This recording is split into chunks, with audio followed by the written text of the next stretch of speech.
Hello everyone, my name is Trịnh Cẩm Nhi. I'm from Hanoi and I'm a painter, and currently I'm based in Hanoi. Can you explain your shift from working with the grid to without the grid and how you achieve your unique style? The grid has been a very important element in my works. I started working with the grid long back when I was studying in Italy. In my academic year, I remember my first homework would be to copy the work of the master, and making the grid would be the first step to do it. So to have the proportion and the composition exactly like the main work. But throughout my studying year, the grid remained one trivial step among 10 other steps. But it stayed with me until I come back to Vietnam and started my career here. It was a time of a lot of uncertainty and a lot of changes in my personal life. And I think naturally I became more and more drawn to the composition on the grid pattern, and it became more and more a very important aspect of my painting. I think during that time I took refuge in painting, and the grid signifies structure and something solid to hold on to, and I find it comforting to have the grid as my canvas, as my structure. As I think it's like the order in all the chaos around. It sounds limiting, but at the same time, I feel like the grid opens many possibilities for me to work on. Actually, the grid liberates me from the old way of painting, like with one focal point and like all the rules about perspective and all that. When I work on the composition of the grid, every single square holds a potential of something new, of something that could be the center or a portal to some other world. It gave me a lot of inspiration, but it doesn't mean that after 4 years of painting the grid, it can remain like the same. It helped me during that time. But as time goes by, I feel like the grid has done its purpose. I feel like I'm more and more drawn towards something more fluid, more free, and that's why I started with watercolor and raw paper to have a little bit of surprise element in my work. Because before, during those difficult times, I think all I want to achieve in my painting is for myself to regain control over my life. But when that time passed, I enter a new phase in my life. Naturally, I think I'm more stable, if you can say that, stable. So, raw paper and ink and watercolor and all the water-based pigment gave me the chance to again losing control after so much after obsession of having control, yeah. What challenges have you faced being born into an artistic family, and how have you overcome them? To be honest, I never had any kind of pressure from my family.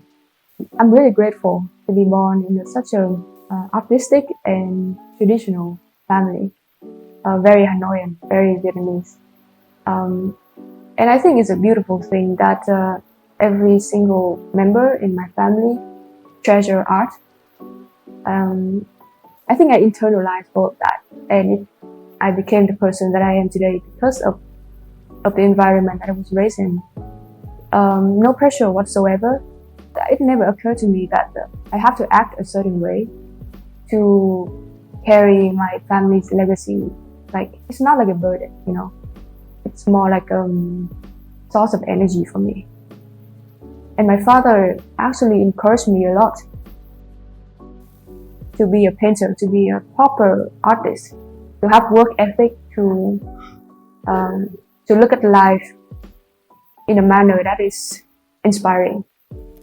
What do you like about gió paper, and what challenges have you faced with it?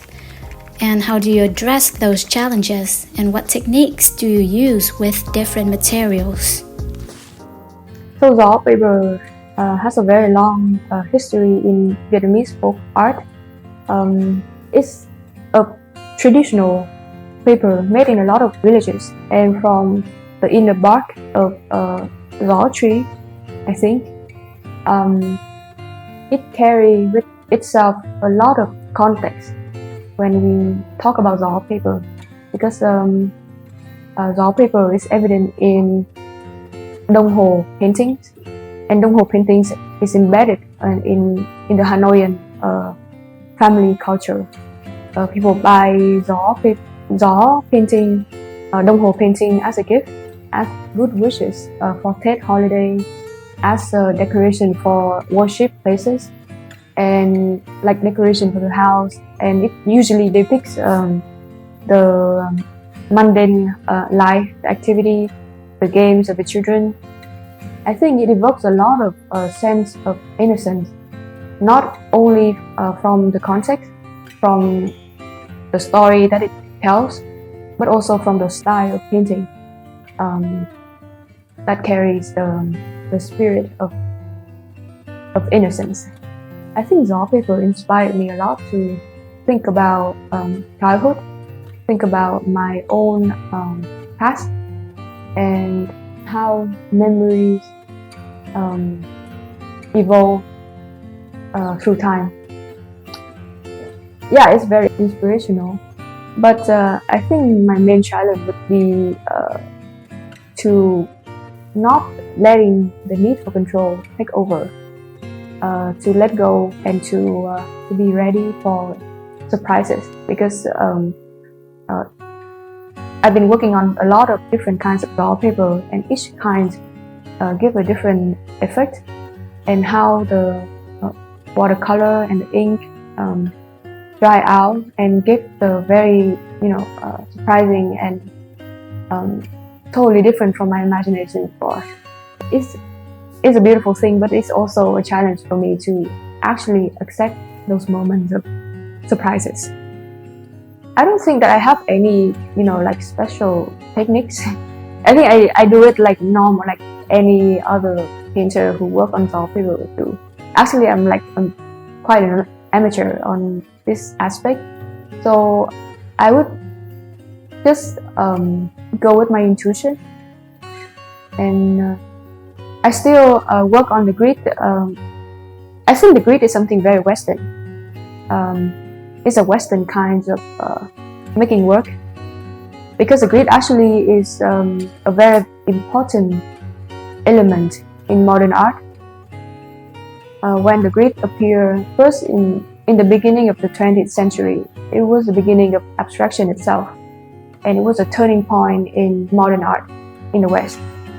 I think my ways of making work is some sort of a Western way of thinking, and I think it would be interesting to have that that way of working, that way of composing a work, and put it on gió paper. Something very Vietnamese, very intimate, with a Vietnamese mentality, and in my imagination, it would make a very interesting, connection between the West and the Vietnamese, my root. Can you share a specific artwork from your residency that is particularly meaningful to you, and what inspired it? So originally, I think this is the last painting that I work on the grid. When I was doing this work, I felt like I couldn't paint within the boundary of the grid anymore. I felt like something shifted inside myself. The grid just doesn't work for me anymore. So this is like the last painting that I work on the grid. It's unfinished. It's unfinished, but it's kind of finished because it contains a shaping point in my practice. As you can see that there are like some color here and there that is like couldn't stay within the boundary anymore. Like my hand just couldn't, paint neatly like I did before. So I left it like this, and I felt like it is what it is. It's marked a change in my practice. Like there is some, I like this. This is like the first dripping element in my painting, and later on it appears a lot in other works. It was a mistake, but I like it, so I just stopped and I moved on to another one. Yeah, happy accident. When I was doing this one, it came to me very vividly. It's over. It's time to move on and try something new. Where do you derive your ideas from? I think my ideas came from all the situations and all the experiences that I come through in life, the people that I met, the story that I heard, and I think a big part of it would be the memory from childhood.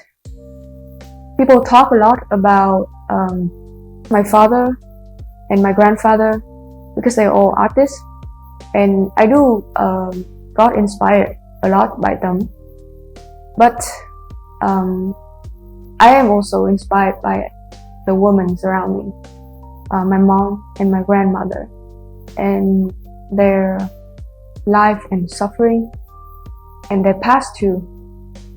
The more that I grow into a woman, I feel like the more I'm more connected to them, and that's why the woman figure and the femininity that I try to evoke in my paintings came from a source of pain and suffering of the women around me.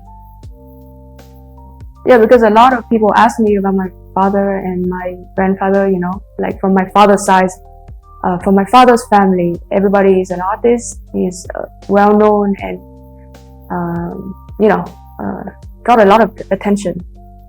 And during my growing years, I felt like I was neglecting the other side of my family a lot. Because people from my mom's side are working class people, are not artists, are not intellectual.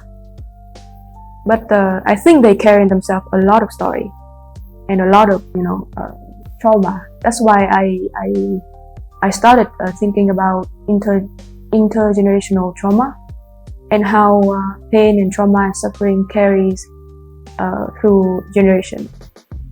How have you pushed your comfort zone or experimented with new techniques and mediums during the residency?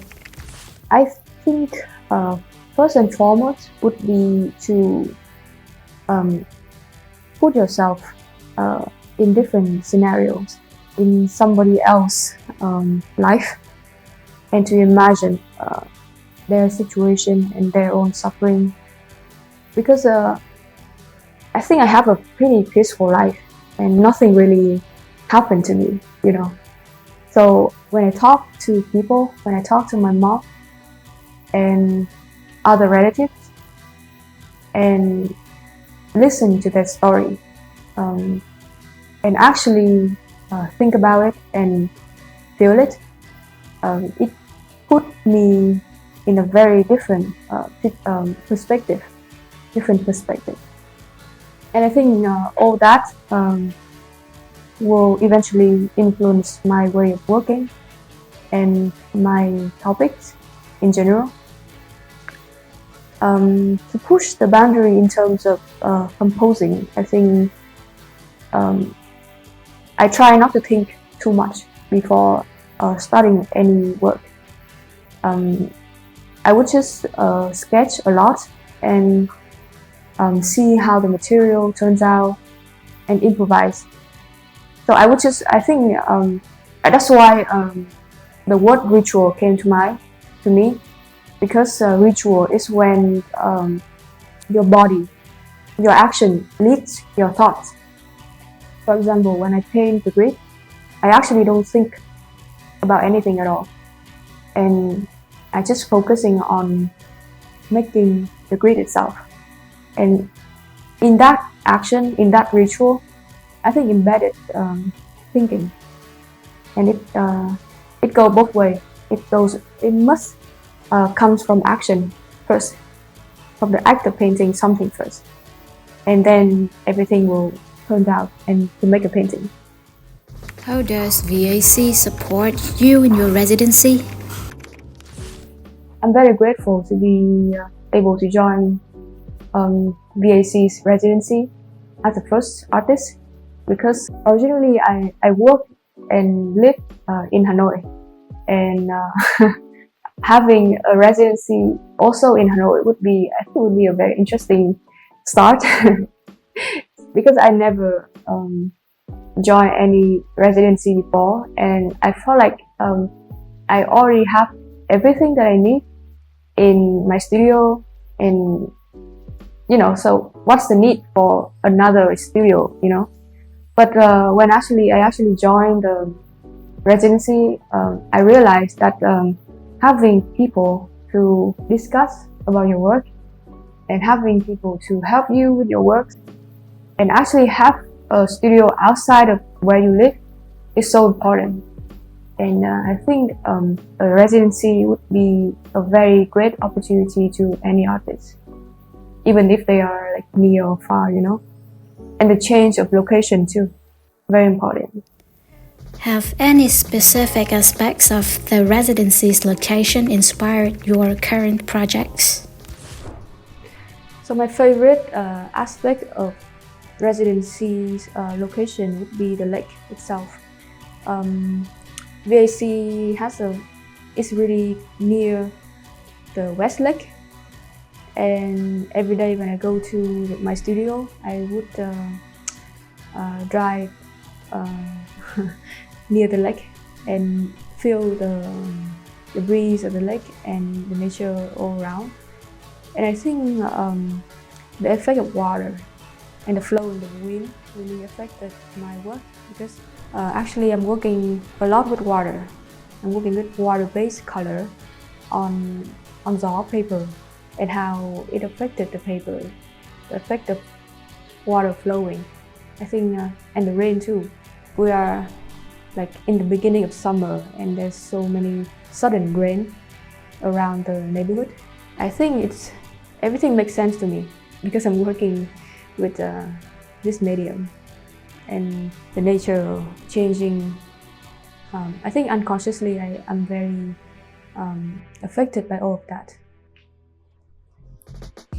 What rituals or routines have you developed during your residency to enhance your creative flow? During this time of residency in VAC, I delved deeper in the notion of ritual.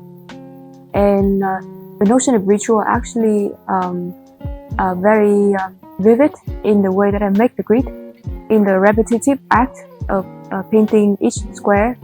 It's repetitive and also meditative. How the action of painting something so boring and plain and and restricted and very limiting like that could lead to a lot of inspiration and imagination.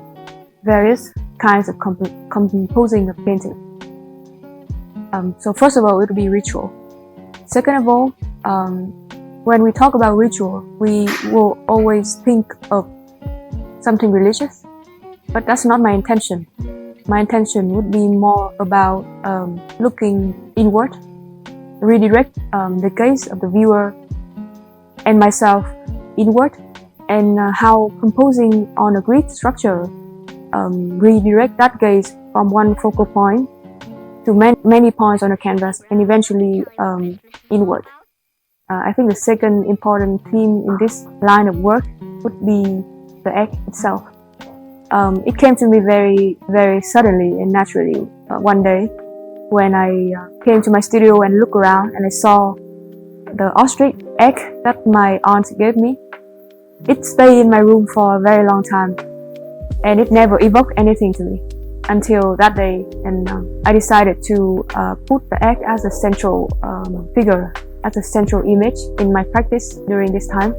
The eggs symbolize a lot of things. The egg symbolize something, some kind of potential, something new, a beginning. It's a very fragile yet very strong shelter for something new. It also symbolize childhood and at the same time womanhood.